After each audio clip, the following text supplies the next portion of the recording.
Happy Monday, chikahan mga kapuso! Happy na! Birthday pa! Kaya naman jam-packed ang celebration ng 26 sparkle artists na nagdiriwang ng kanilang kaarawan this Feb at March. Yan ang chika ni Katatibayan.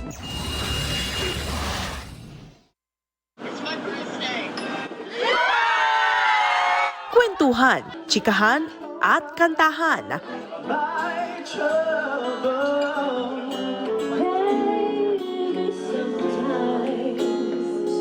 One big happy birthday celebration ay sinagawa ng Sparkle GMA Artist Center para sa mga Sparkle Feb and March celebrants.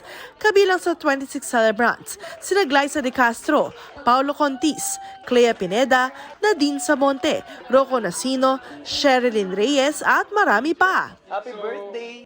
Present sa pa-birthday celebration sina GMA Senior Vice President Annette Gozon Valdez at Sparkle GMA Artist Center Vice President Joy Marcelo. Grateful naman ang Kapuso Star sa masayang bonding. Si Glyza, first time daw makakapag-celebrate kasama Sparkle family.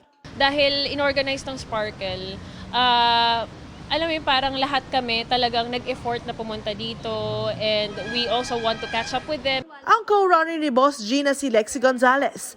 Enjoy din sa birthday lunch na inihanda ng Sparkle. Ang importante na enjoy namin lahat. Naramdaman namin yung care nila for us. Si Rocco Nasino may gustong i-manifest this year. Ma-maintain ko yung health ko. Yeah. Medyo nagpabaya ako for a while pero masasabi ko I'm back on track. Nakakasa naman ang dreamy birthday celebration ni Clea Pineda with family and loved ones. Plan ko talaga para sa birthday ko i-celebrate this weekend pa sa La Union. Beach sunset dinner.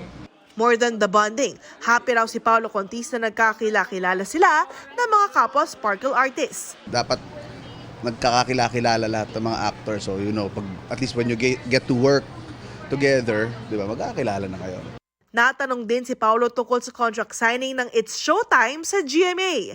Gusto nga raw niya makatrabaho ang mga matatalik na kaibigan sa industriya na sina Ogie Alcacid, Bong Navarro at unkabogable star Vice Ganda. If imbitahin ka mag-guest episode, willing ka ba? Oo. Work is work. And I'm very happy na meron silang lugar. Sino gusto mo makakaulab doon? Lahat. Kaibigan ko naman sila eh. Kaibigan ko karamihan sa kanila. Si Ogie, si Vice. I'm very close to Bong. So, lahat naman yan. Very open tayo. Katatibayan updated sa showbiz happening.